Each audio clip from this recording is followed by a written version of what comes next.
Oke, assalamualaikum warahmatullahi wabarakatuh. Jumpa lagi dengan saya ya, Walid Umar. Pada video kali ini kita akan membahas terkait ISCSI, konfigurasi ISCSI pada Windows Server ya. Dimana kita akan melakukan proses implementasi konfigurasi pada ISCSI pada Windows Server.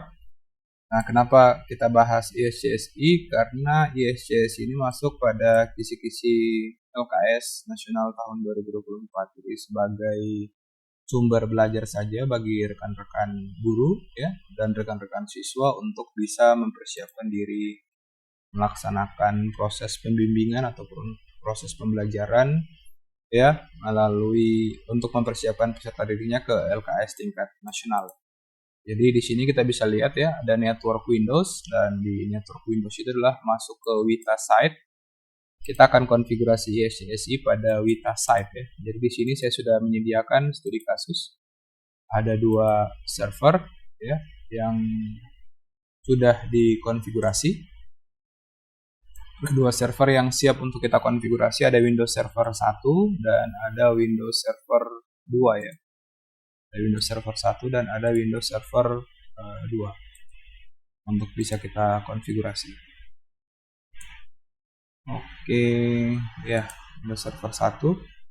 Nah, langkah awal untuk melakukan proses instalasi ya. Jadi ISCSI sendiri cara atau metode kerjanya itu terdiri dari dua komponen ya, ada ISCSI target sama ada ISCSI inisiator ya. Jadi kita akan melakukan proses konfigurasi pada Windows Server 1 sebagai ISCSI target yang akan berfungsi sebagai server ya.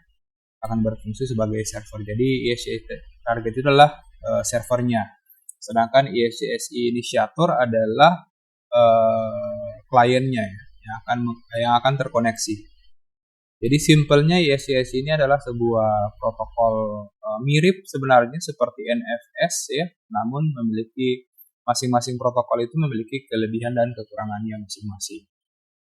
Jadi kali ini kita akan install ya, cara installnya ya. Di sini saya sudah setting ISCSI targetnya itu menggunakan IP address 10.10.1 ya, menggunakan Windows Server 2019.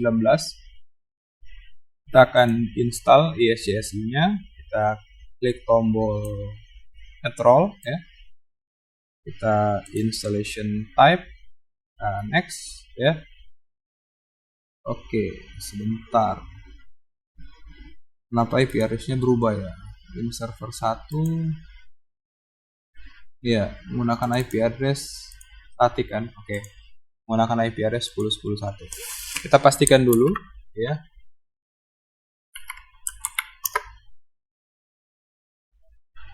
IP config ping 10.10.10.1. Oke. Ya.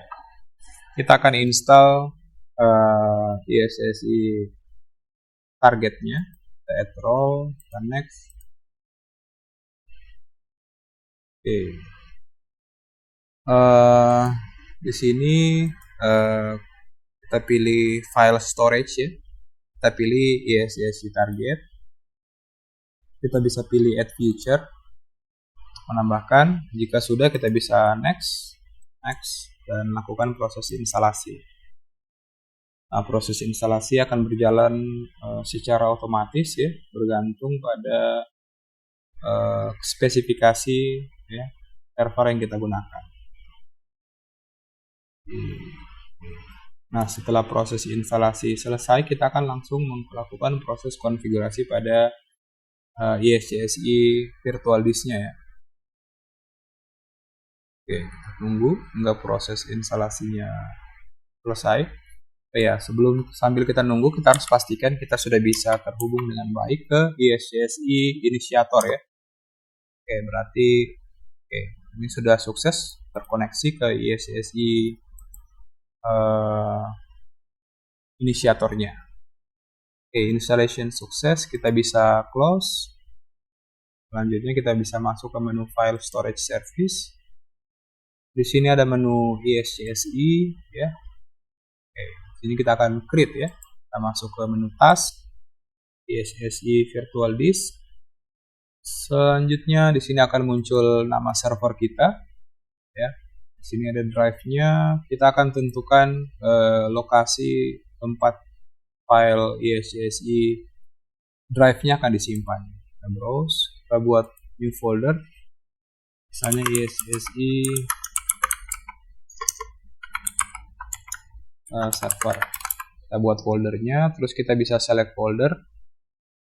Setelah itu kita bisa klik tombol next, ya. Di sini kita silakan diberikan nama, ya. Kita bisa memberikan nama SI server. Di sini kita silakan teman-teman bisa berikan kapasitas, ya.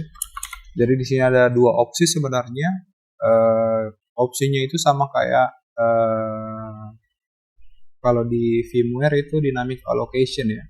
Dynamic allocation, kalau fix berarti itu fixed partisi, ya. Jadi ketika kita alokasikan 10 GB, maka space yang akan diambil dari penyimpanan kita itu akan fix 10 GB, meskipun isi dari virtual disk-nya baru berisi 100 MB, ya. Jadi di sini untuk efektivitas proses penyimpanan data pada server, kita pilih dynamic expanding, ya. Okay, this type of disk provide better use of physical storage space, ya. Jadi ini pilihan terbaik untuk bisa menghemat storage, ya, penggunaan storage. Jadi kapasitasnya ini akan meningkat berdasarkan peningkatan data yang disimpan di dalamnya. Jadi ketika yang disimpan baru 1 GB, maka yang akan dialokasikan oleh sistem adalah 1 GB, ya. Itu. Kalau fix dia akan dialokasikan seluruhnya, ya.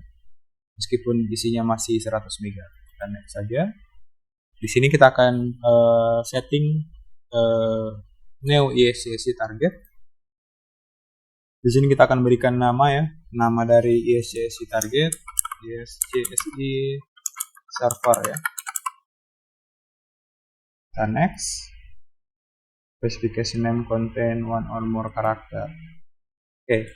Dia akan melakukan proses pengubahan secara otomatis, ya. Namanya, ya, tadi yang kita sudah tentukan.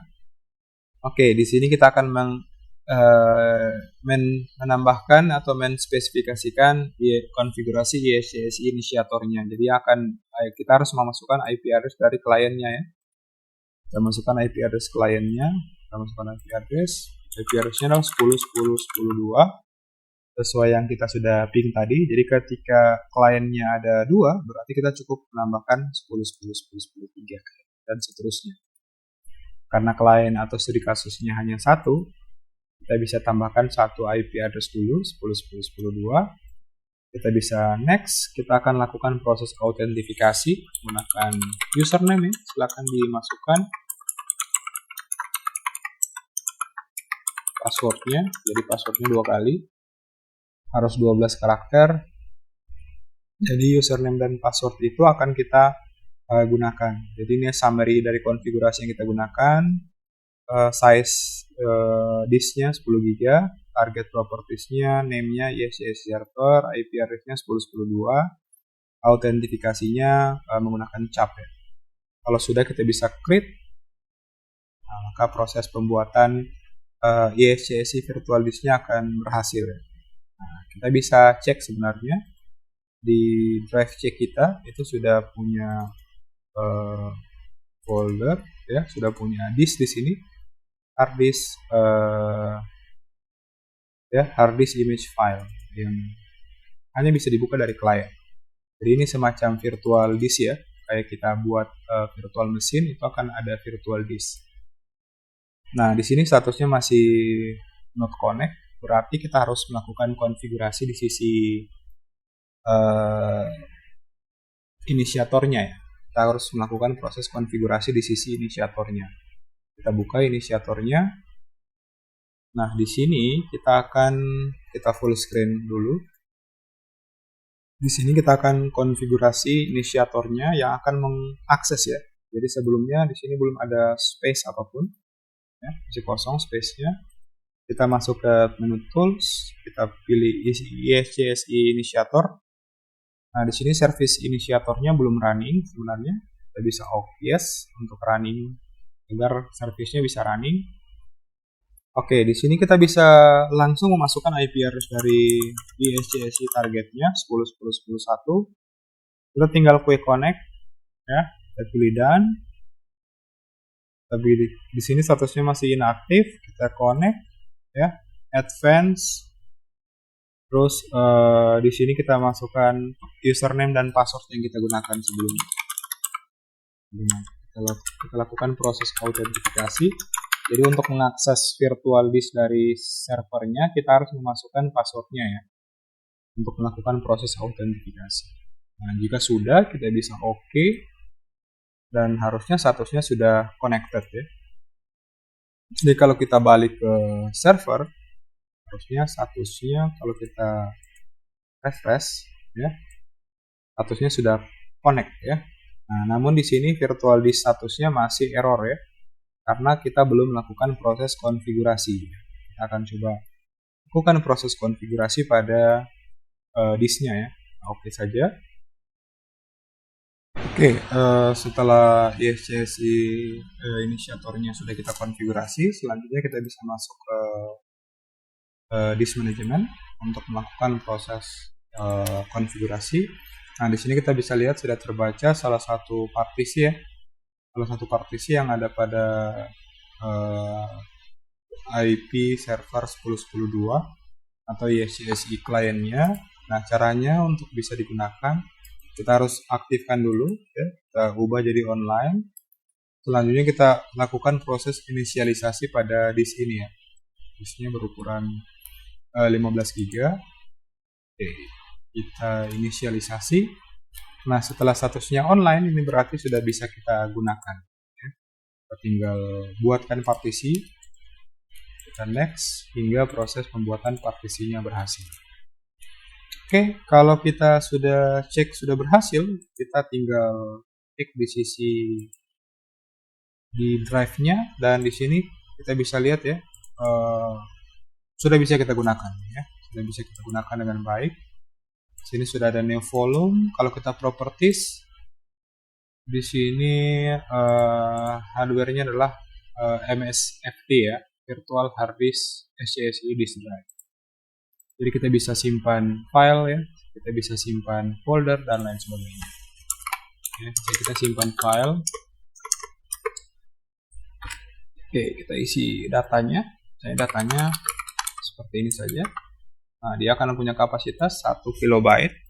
Nah, kalau kita balik ke sisi servernya, ya kita kembali ke sisi server, kapasitas yang terbaca di sini ya,